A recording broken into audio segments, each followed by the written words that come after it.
તેલ ગરમ થવા મૂકી દીધું છે. કંઈક ચટપટી જેમ ખાવા હોય તો બટેટા નહીં નાખવાના. મને શાક કરવું છે, થોડુંક રસાવાળું જોઈએ. અહીં લસણ મરચ તીખાશ જે ખાતા એ પ્રમાણે મરચું મિક્સ છે, ખાલી દાણા પાવડર નથી. અહીં ગરમ મસાલો ફૂટી જાય એટલે નાખશું જીરું, નાખશું એની અંદર નાખશું આપણે આ પેસ્ટ તૈયાર કરો. હવે એની અંદર આપણે નાખી દઈએ તૈયાર કરેલો મસાલો આપણો. હા, તો આ રીતે એને ધીમા ધીમા તપે ઉકાળશું.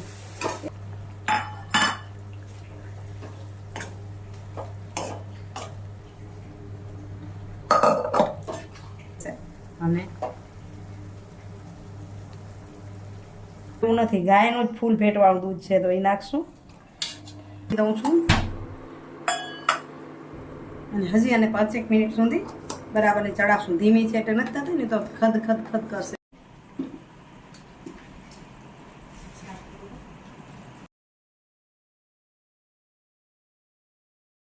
નમસ્કાર મિત્રો, કેમ છો? મજામાં ને? સ્વાગત છે તમારું મારી YouTube channel natural life with Dina પર. મિત્રો 8:30 થયા છે. રસોડાનું કામ ફ્રી થઈ ગઈ. આજે 14 છે એટલે સાંજે આવીને શાકને બનાવવાનું, ખીર બનાવવાનું બધું થશે. એટલે મુખ્ય રસોઈ ખીર હશે. એની આજુબાજુ જે બનાવી સાચું. તો ચોખા પણ પલાળી લીધા અને ચણાને પલાળી નાખ્યા અને જઉં છું ઓફિસે. કારણ કે ઓફિસ જવું છે. આમ તો 9:30 નીકળું તો ચાલે, ભાઈ એટલું વાતાવરણ બારે વરસાદી વાતાવરણ છે અને એમાં જો પછી મેળ ના આવે, વરસાદ પડે તો સાહેબ ભેગી જ નીકળીશ. એટલે પણ એમ થયું કે ચાલો વિડીયોની તો શરૂઆત કરતી જાઉં અને ચાલી જાઉં. ચાલો હમણાં જ તૈયાર થઈને જાઉં છું ઓફિસ બાજુ. વરસાદ જેવું છે એટલે બીજે ક્યાંય વિડીયો મને નથી લાગતું થાય. સાંજે આવીને મળશું. આજે અમે રસોઈ કરવાની છે. આજે બધા પરિવાર ભેગા થશું અને તમને મળશું. 5:45 થયા ને ઘરે પહોંચ્યા છીએ. લાગે છે રાત પડી ગઈ છે. જો ભગવાન એવો આવ્યો, કેવા વેશમાં પોતા. મેં તો જબલું માથામાં નાખી દીધું કે માથું તો કોરું રે. તમે આખા પલળી ગયા. ટોપી પહેરી તો માથું પલળી ગયું. ટોપીમાંથી આવે ને ખોલીએ ઘર. દાદાની 14 છે, ખીર રાંધવી છે અને બીના ભજ થઈ ગયા. બધામાં જબલામાં ભેગા કરી આવ્યા. ઓહો, અને એ ઠીક છે, મોટા જબલા ભેગા રાખી એટલે વાંધો ના આવે. બધા એમાં ભેગા કરી આવે. ઓહો હો, ઠંડી લાગે છે. ઠંડી એમ થયું હમણાં વરસાદ બંધ થાય, હમણાં વરસાદ બંધ થાય. વળી બંધ થાય ને વળી બળુકી છકી દે. ચાલો હવે કપડાં બપડા બદલાવીને કાંઈક ભગવાનની પ્રસાદીની તૈયારી કરું. એમ થાય છે કપડાં પછી બદલું, પેલું કુકર મૂકી દઉં તો થાય. મુકાતું થઈ જાય કુકર. ખીર માટે ચોખા પલાળી ગઈ છું. શાક માટે ચણા પલાળ્યા છે, પલ્લિત રહ્યા છે. સવારે પલાળી ગઈ છું. બાફા મૂકી દઉં પછી કપડાં બદલું. હજી ભીને ભીને થતું થઈ જાય કામ. આજે છે દાદાની 14. એટલે આજે આવે બધા અમારા શું કહેવાય ધણેભાઈ ના મારા જમવાનું ભેગું હોય. એ તો બધાને ખબર હે.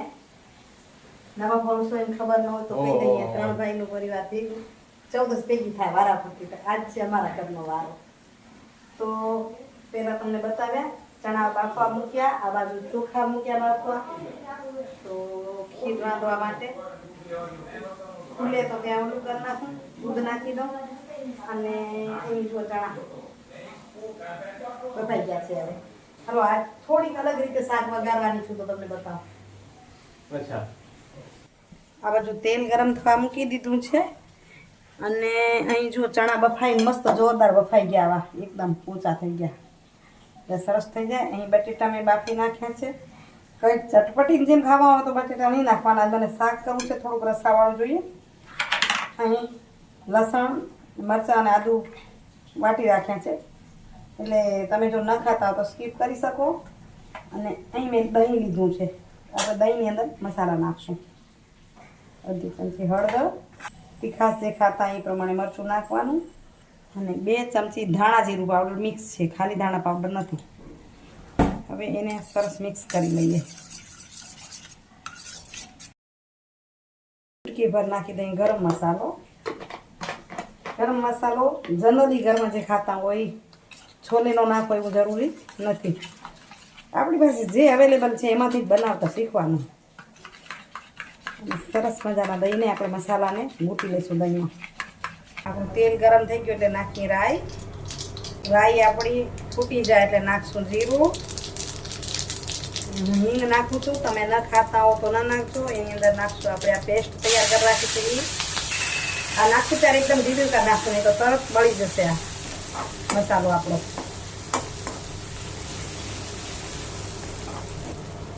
હવે એની અંદર આપણે નાખી દઈએ તૈયાર કરેલો મસાલો આપણો.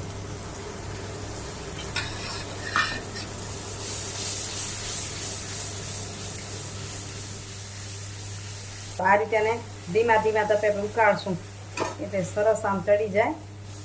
મસાલો પર ચડી જશે ને તેલ પણ આપણું જુદું પડવા માંડશે. અહીં સ્વાદ અનુસાર નમક નાખી દઈશું. બાફવા મેં નાખ્યું છે એટલે થોડુંક જ નાખ્યું. જુઓ આ મસ્ત ચડી ગયું, ઉપર તેલ પણ તરવા લાગ્યું છે. હવે એની અંદર નાખી દઈએ બટેટા.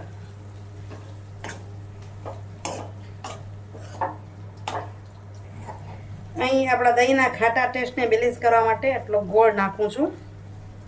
તમે સાકર કે ખાંડ કે જે ખાતા હોય નાખી શકો. સેજક નાખીને તો ટેસ્ટ બેલેન્સ થઈને સરસ થઈ જાય ખાટું મીઠું. હવે આની અંદર નાખી દઈએ આપણા ચણા.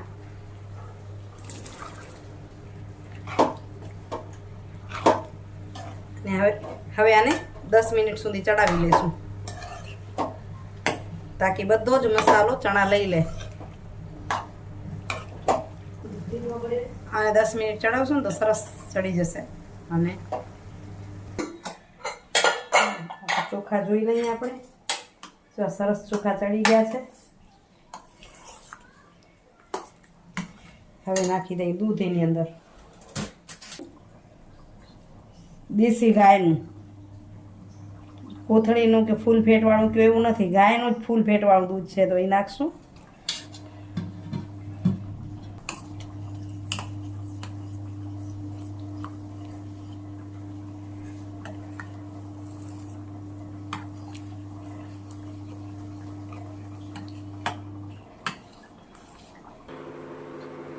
તો આપણે 10 મિનિટ જેવી આને બરાબર ઉકાળી, હજી પણ ઉકાળશું ને એની અંદર ખંડ નાખી દઉં છું.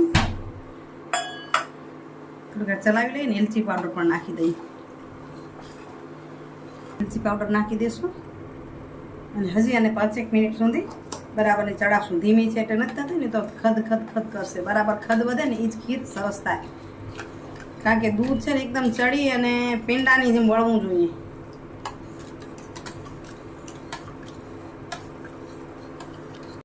તો મિત્રો જમવાનું થઈ ગયું તૈયાર, સાદું અને સિમ્પલ. વરસતા વરસાદે પેલો પૂરીનો વિચાર કર્યો પણ કે તેલવાળું નહીં ખાઈએ બધા અત્યારે. તો થઈ ગયું તૈયાર અને એ બધા જમવા બેસી ગયા છીએ. ત્રણેય પરિવાર. હજી કેતનભાઈ પહોંચ્યો નથી, હમણાં જ આવશે. અને જૈનિક ગયો છે ગાંધીનગર. એ પણ સરસ મજાની પરીક્ષા દેવા ગયો છે. આશા રાખશું કે નામ ઊંચું લઈને જ આવશે આપણી સામે.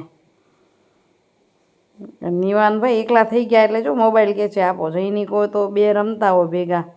જમવા બેઠો એટલે ભેગું મોબાઈલમાં રમવા આપો.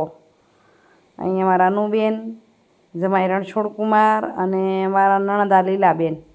ત્યાં જે 2 નિયાણી સરસ મળ્યું છે. તો મિત્રો ગઈકાલે પછી રેહાણ કરી મસ્ત મેળાઓ કર્યો. સમય એમ જ પસાર થઈ ગયો. આજે સવારથી ઝરમર વરસાદ ચાલુ છે. વિડીયોનું એન્ડિંગ કાલે નહોતું કર્યું અને સુવિચાર પણ નહોતો લેવાયો. આજના સુવિચારની વાત કરી તો એવું છે કે જ્યારે બધા વાતો કરતા હતા ત્યારે એના પરથી મને એમ લાગે તમે બધા બેઠા છો અને કંઈક વાત છે, બધા વચ્ચે તમે કોઈને કહો છો કે તમારી આ ભૂલ છે. સાર્વજનિક રૂપે તમે કોઈની આલોચના કરો છો તો એ અપમાનમાં બદલી જાય છે. એમ લાગે કે બધા વચ્ચે મારું અપમાન કર્યું. અને એ જ વાતને તમે જો એકાંતમાં બતાવો છો કોઈની ભૂલને કે તમે આ ભૂલ હતી તમારી, તો એ તમારી સલાહ બની જાય છે. બધાની વચ્ચે તમે ભૂલ બતાવો છો તો એ અપમાન છે. અને જો તમે એકાંતમાં કહો છો તો એ સલાહ બની જાય છે. અને એ રીત છે ને તમે ઘર પરિવાર દોસ્તમાં નિભાવવી જોઈએ. એટલે જ કહેવાનું છે કે દોસ્ત છે ને એ દવાથી પણ સારા હોય છે. દવાથી ખૂબ સારા દોસ્તો હોય છે, કારણ કે દવાની એક્સપાયરી ડેટ હોય છે, પણ સારી દોસ્તીની ક્યારે એક્સપાયરી ડેટ હોતી નથી. એટલે કે દોસ્તી એટલે સારા સંબંધો. તમારી દોસ્તી જરૂરી નથી કે સગાથી ન હોય દોસ્તી.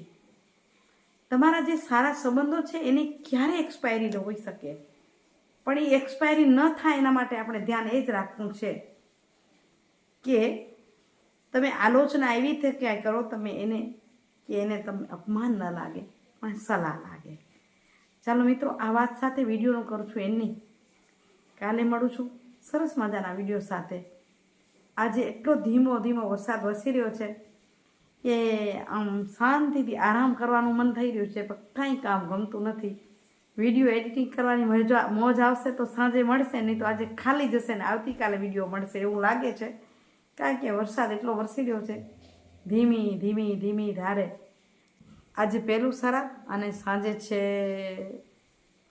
શબ્દ નથી આવતા ચંદ્રગ્રહણ. એટલે આજ પહેલું શ્રાદ્ધ ઘણા લોકોએ નહીં કર્યું હોય. ચંદ્રગ્રહણના સૂતકના કારણે આવતીકાલથી શ્રાદ્ધ ચાલુ થઈ જશે. તમારી પાસે વિડીયો પહોંચશે ત્યારે લગભગ શ્રાદ્ધ ચાલુ થઈ ગયા હશે. આ વાત સાથે વિડીયોનું કરીએ એની. કાલે મળી સરસ મજાના નવા વિડીયો સાથે. ત્યાં સુધી આપ સૌને જય શ્રી કૃષ્ણ, જય જય ગરુડ, જય હિન્દ, જય ભારત. આવજો, બાય બાય. મિત્રો, શેર કરવા માટે ફરીથી વિનંતી છે તમારી સામે.